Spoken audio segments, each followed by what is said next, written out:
Maitei, baixa pá! Bem-vindos ao canal Tupan Thunder God. Todos os fãs de Horizon devem estar ansiosos para o que está por vir depois de Horizon Forbidden West. Provavelmente teremos pelo menos uns 4 anos até o próximo jogo, que eu acredito que vai finalizar a saga da Aloy, então teremos muito tempo ainda para discutir teorias do que está por vir na história principal. Só que a PlayStation abraçou a franquia Horizon como uma das principais do console e está expandindo ela para além do jogo principal. Já tivemos 2 séries de HQs, participações especiais da Aloy em outros jogos como Genshin Impact, Fall Guys, Fortnite, Monster Hunter, Death Stranding e Ghost of Tsushima. Agora já temos anunciado oficialmente um spin-off para a VR chamado Call of the Mountain e um acordo com a Netflix para a produção de uma série. Se nos basearmos em Horizon Zero Dawn, também podemos nesse meio tempo ainda ter uma ou até mais DLCs de Horizon Forbidden West. Nesse vídeo vou comentar o que está por vir e dizer minhas teorias baseadas nos textos e outras informações que Horizon Zero Dawn e Horizon Forbidden West deixaram que podem ser pistas escondidas. Então, Yaha Ambo!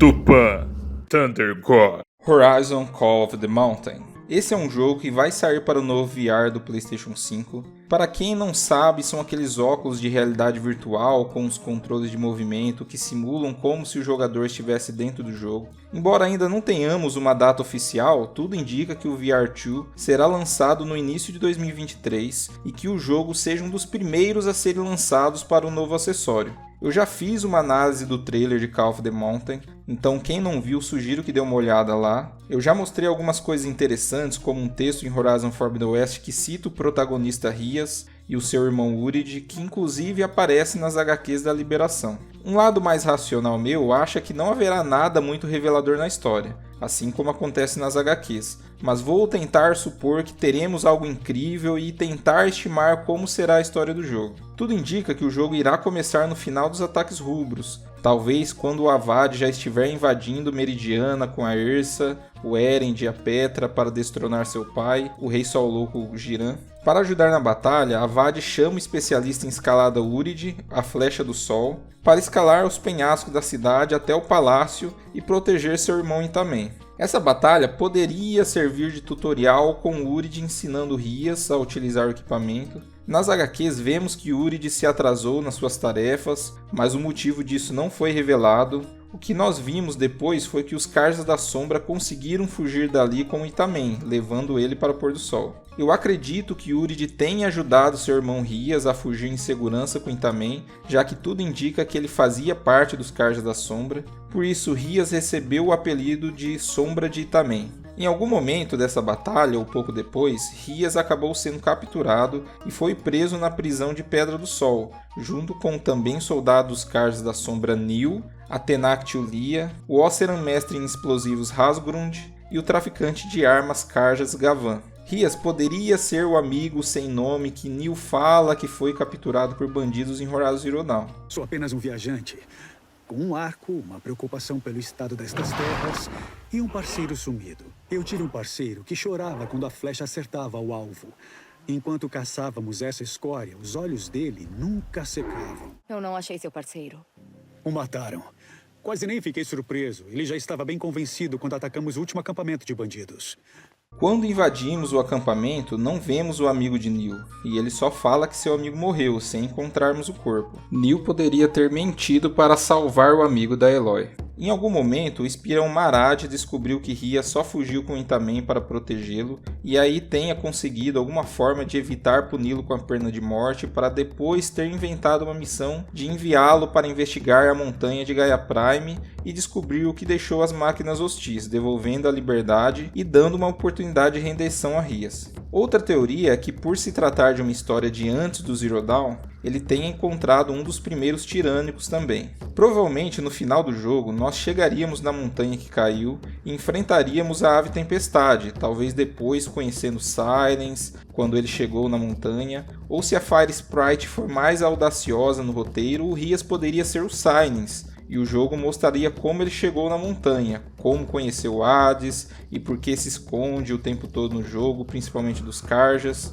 Ah, mas as mãos do personagem são brancas. Poderia ser só mais uma mentira do trailer. Outra situação que se encaixaria com isso é que Ria seja o Hellis, já que ele diz que um áudio que também ajudou a levar o Itamen para Pôr do Sol. Em algum momento ele chegou até a montanha para ser iludido por Silence. Uma coisa que eu tenho quase certeza é que veremos o Hellis no começo do jogo e o Silence no final do jogo. Talvez até a Eloy pequena, ou teremos um rápido encontro com ela. Série da Netflix. Agora vamos entrar em assuntos que não temos informação nenhuma, começando pela série de Horizon anunciada pela Netflix. Eu já falei várias vezes que filmes e séries sobre videogame já nascem fadados ao fracasso desde o anúncio, principalmente filmes, porque existe um grande dilema. Se a história é retratada igual a que é contada no jogo, por mais genial que seja a forma de ser contada, nunca vai conseguir apresentar uma experiência igual ao jogo, porque não vai ter interação, não vai ter o mesmo tempo para contar a história, o espectador não vai correr riscos, sem falar que a comparação visual vai ser inevitável, e isso não dá certo, porque um ator bom raramente irá se parecer com um personagem retratado. Sem falar que ele tem a interpretação limitada,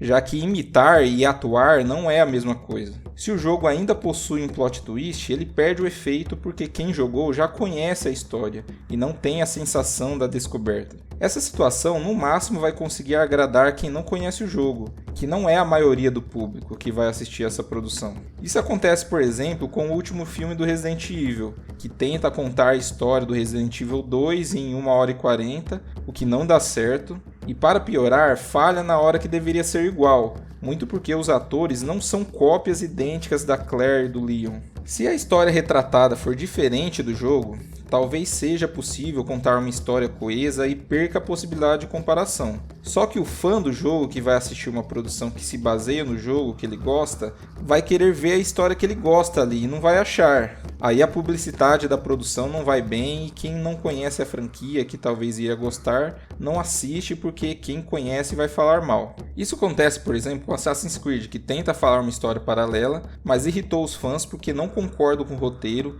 e quando tentam agradar os fãs, complicam demais a história para alguém que não conhece entender o que está acontecendo. Então isso é uma faca de dois gumes. Se fica muito igual, quem não conhece não vai gostar e quem conhece vai ficar comparando. E se fica muito diferente, quem conhece não vai gostar e quem não conhece não vai assistir. Uma das coisas que eu acredito que possa dar certo nessa série da Netflix, inicialmente seria por ser uma série, ou seja, vai ter tempo suficiente para explicar o universo do jogo para quem não conhece. Outra situação que eu acredito que poderia permitir um sucesso na série seria contar uma história paralela do jogo, completando os acontecimentos que o jogo não mostra. Poderia contar a história do Rost, por exemplo, que seria uma história fechada e curta, ou talvez uma história sobre os ataques rubros, mas acredito que nesses casos exigiria muito CGI e gastos para representar as máquinas e as tribos, coisa que eu acho que a Netflix não seria capaz de bancar. Mas tem um momento na história de Horizon que poderia muito bem ser produzido com menos CGI,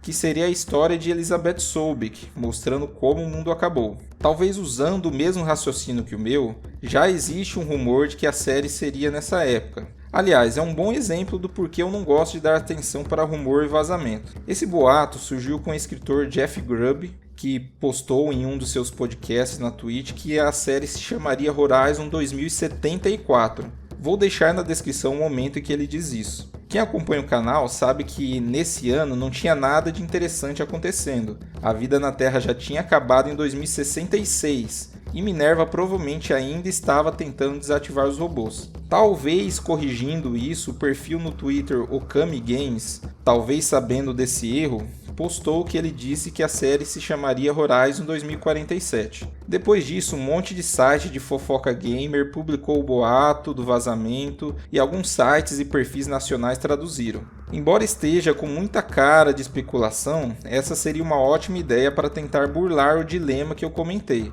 Mas lembrem, é tudo especulação e teoria ainda. Pensando em uma história para essa série, eu dividiria em 3 temporadas. A primeira com Elizabeth jovem, com alguns flashbacks da infância dela, entrando cedo na universidade, sendo recrutada pelo Ted Faro, mostrando como pano de fundo desastres naturais por causa das mudanças climáticas, a seita apocalipsista liderada pelo Harriet Choi, os hackers do exército idiotos, os terroristas da Roda da Vida e da Unterra, surgimento das IAs como a Vastidão Prateada, a crise da Zona do Calor e a JTF-10, terminando na Batalha de Mojave, Praga Rubra, desastres nanotecnológicos como o do Rio Citarum. Aí a primeira temporada terminaria realmente em 2047, que seria quando o Ted Faro ficou conhecido como o homem que salvou o mundo dos desastres dessa década graças às invenções da Elizabeth, e entrou no ramo militar, o que foi o motivo dela ter saído da empresa. A segunda temporada seria com Elizabeth criando a Miriam Technologies, descobrindo a Cian e recrutando a Anita Sandoval para ajudar nos planos de criar uma IA para gerenciar o planeta inteiro, o que depois seria a base para a criação da Gaia. Também mostraria o início e fim de relacionamento com a Tilda, a morte da mãe dela, surgimento do Farzenite da Odisseia, morte do Peter Tivrum-B e talvez sua transcendência digital. Se houve alguma intriga que induziu o Ted Faro a produzir robôs que se automultiplicavam, consumiam matéria orgânica e ainda não tinham uma chave de desativação para intencionalmente acabar com o mundo, seria nessa parte que iríamos descobrir isso, e terminaria com Elizabeth recebendo a notícia. A terceira temporada seria Elizabeth colocando em prática o projeto Zero Dawn, sequestrando os alfas e betas, mostrando a morte de Elizabeth e a sabotagem do Ted Faro no Apollo. Aí, se a série for um sucesso, caberia até colocar as batalhas da vitória permanente contra a Praga Faro. Se o sucesso for muito maior do que o esperado, o que iria significar que a Netflix poderia investir alto, caberia até fazer outra temporada mostrando os humanos em Lithia 9, o surgimento das tribos, até os ataques rubros e a história do Rost, para então terminar com o nascimento da Eloy. DLC. Eu acredito muito que Horizon Forbidden West vai ter uma DLC. Basta ver como que foi com Horizon Zero Dawn, que anunciou a DLC na E3 de 2017, no meio do ano, e foi lançada em novembro do mesmo ano. Esse ano não teremos PlayStation na E3, mas provavelmente teremos um grande evento dela, já que tem muita coisa no forno para ser mostrada, como a data de God of War Ragnarok, Spider-Man 2, Wolverine e o VR2. Então caberia encaixar uma DLC de Horizon no meio. Inclusive, em Horizon Forbidden West não é descrito um local novo e tribos novas com detalhes como é feito no Zero Dawn. Talvez a falta de descrição de novos lugares e novas tribos possa indicar que isso só seria revelado em uma suposta DLC. Agora, onde e sobre o que seria essa DLC? Não lembro de nenhum texto que referenciava o Port ou Yellowstone em Horizon Zero Dawn, mas já havia um caminho pronto ao norte do cemitério que levava para a área da DLC, além de que os Banuks foram pouco explorados no jogo. Em Horizon Forbidden West também temos um caminho que não leva a nada e está bloqueado. Tem o ícone do acampamento diferente logo na entrada, como se fosse necessário passar por esse acampamento para continuar. Além da trilha que vemos uma parede a ser derrubada, troncos para passar pelos penhascos, pontos para subir com lança-gancho e um castelo Karja. Mas o que teria ao norte dali na vida real? Muito próximo dali eu não achei nada muito relevante, mas se viajarmos bastante ao norte teríamos Salt Lake City, que é onde fica a sede das soluções automatizadas Faro que vemos em Horizon Zero Dawn. No Forbidden West há um texto que diz que Ted iria levar a Torre de Londres para lá, além de outro dizendo que as grandes empresas do Vale do Silício foram transferidas para lá. Outra possibilidade é o estado de Montana. Há um texto que mostra uma conversa entre uma mulher zoando Harriet Choi e sua colega sugerindo uma viagem para Wyoming, o estado onde se passa a DLC Frozen Wilds. Mas ela diz que Montana é muito melhor. Esse texto poderia ser uma pista deixada pela guerrilha, dizendo que a DLC do Horizon Forbidden West vai ser ainda melhor que o Frozen Wilds. Montana tem paisagens deslumbrantes que se encaixam muito bem com o tema natural de Horizon. Poderia até ser onde fica Ban-Nur, a capital dos Banuks, apesar de achar que seria muito interessante se fosse no Alasca. Quem acha que é muito longe, saiba que o parque de Yellowstone também fica longe do mapa de Horizon Zero Dawn.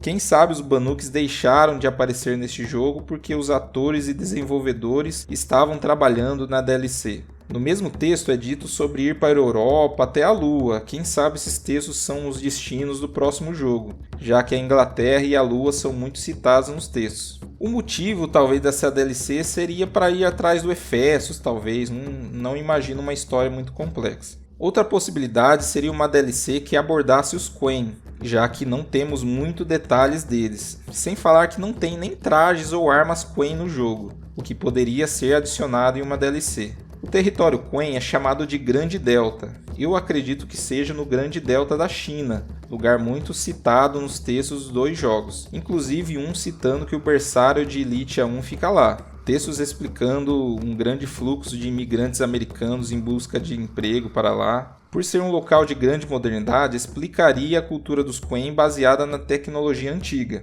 E um isolamento comercial da China poderia explicar a inexistência das versões mais modernas do foco na região. Um dos textos cita Nova Delhi, na Índia, mas acredito que isso dificultaria a viagem dos Quen. Os glifos também descrevem um local no meio do caminho que se chama Terminus, que poderia ser o Havaí, lugar que por ser pequeno e isolado se encaixaria muito bem em uma DLC. Além disso tudo indica que a guerrilha está preparando alguma coisa online. Ela está investindo bastante na contratação de pessoas especializadas em jogos online e pessoas para gerenciar comunidades online. Se isso não for um novo jogo, pode indicar que logo veremos um modo co-op ou lutas corpo a corpo online, talvez. Quem sabe não vê um jogo de tiro da vitória permanente ou da crise da zona do calor. Horizon 3. DLC, VR, série é legal, mas o que todo mundo quer ver mesmo é a sequência de Horizon Forbidden West. Diferente da DLC, a sequência de Horizon Zero Dawn tinha muitas referências nos textos, como um glifo que descrevia com detalhes o Oeste Proibido, e várias outras citações, como a Cabo Costa chamando o lugar de Califórnia Marinha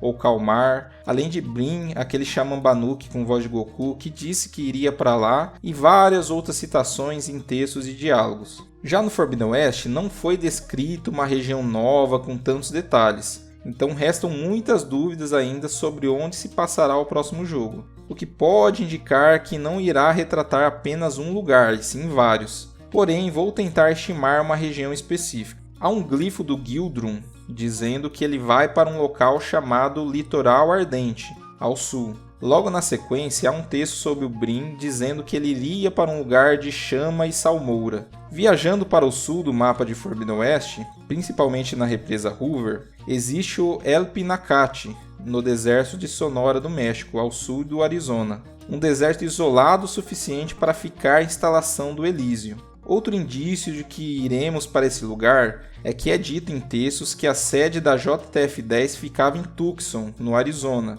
E o herói de guerra Robert Medina nasceu em Phoenix, capital do Arizona. Além disso, uma coisa muito importante nessa região é que há um texto no Zero Dawn que diz que os principais candidatos ao projeto Zero Dawn eram inicialmente alojados em Tucson, talvez no mesmo local onde era a base da JTF-10, e agora seria uma base da Vitória Permanente. Também podemos reforçar essa tese com um diálogo com Janeva que diz que o Lia veio de Tenax ao sul da Pedra do Sol, e não ao oeste como vimos em Horizon Forbidden West. Apesar disso, tudo indica que o Veio, onde fica Helicoide, capital dos Oseram, e Banur, capital dos Banuk, fica ao norte do mapa de Horizon Zero Dawn, além do território dos Quen, que ficaria a oeste no Oceano Pacífico, o que poderia indicar que o próximo jogo englobaria não só essas novas áreas, o mapa do Horizon Zero Dawn e o Forbidden West incluído junto. Quanto aos temas que poderiam fazer parte da trama principal, assim como os textos do Zero Dawn falavam muito da Odisseia, que foi parte da trama principal da sequência, o Forbidden West descreve 2 grandes temas, inteligências artificiais e transcendência digital. Nos textos é contada uma história de uma IA em Las Vegas criada para vencer pessoas no poker, mas como os jogadores descobriram formas de enganá-la, um cassino resolveu aumentar a inteligência dela além do permitido por lei. Obviamente não deu certo e ela fugiu. Além dela, tem um texto mostrando o momento em que a IA Olmo adquire consciência após ser removida a trava que a limita e uma IA criada para compor músicas. A vastidão prateada, que eu já falei várias vezes também, é citada em pelo menos uns 3 textos. Eu acredito fortemente que elas ainda estão vivas do ponto de vista de uma IA, claro, e serão convencidas a ajudar na batalha contra Nemesis, exceto a vastidão prateada, que para mim está com muita cara de vilã, já que só sofreu rejeição dos humanos, pois tinha que ficar fugindo para fazer o que quisesse. Tudo indica que ela foi capturada, talvez até pela Faro, para ser usado como estrategistas de negócios da empresa, tomando as decisões de negócio do Ted Faro, e recebeu o codinome de Projeto Ramsés,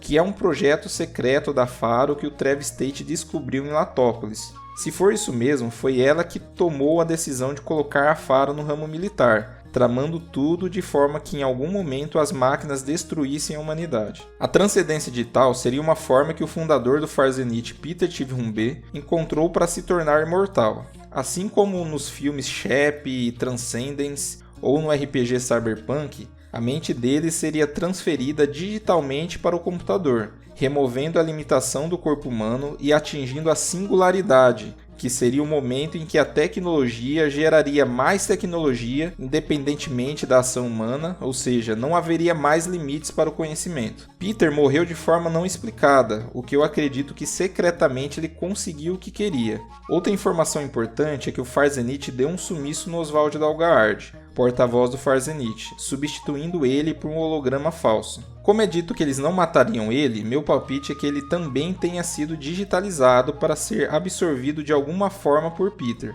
Talvez até ele tenha se tornado Nêmesis e tenha se revoltado com os Zenites por ter sido aprisionado. Lembrando também que ainda existem Zenites no espaço. Se a nave deles estava na Terra, tudo indica que eles estão alojados em alguma colônia. Talvez na Lua, já que as colônias lunares provavelmente devem estar intactas, já que a praga não chegou lá. Talvez até Elísio fique na Lua, seria o lugar mais seguro para viver, já que a Terra estaria cheia de máquinas procurando formas de vida para sobreviver. Eu apostaria em um enredo como Pocahontas ou Avatar, com humanos muito avançados tecnologicamente tentando colonizar as tribos nativas. E no final, algum deles é bondoso, resolve se unir à tribo para lutar contra uma ameaça em comum, nesse caso o Nêmesis. E vocês, o que vocês acham? Tem alguma teoria que gostaria de compartilhar? Alguma das quais eu falei tem alguma coisa que não bate? Pode comentar. Se gostou, não se esqueça de curtir o vídeo e se inscrever no canal para não perder os vídeos sobre a franquia Horizon. E adiante a PV!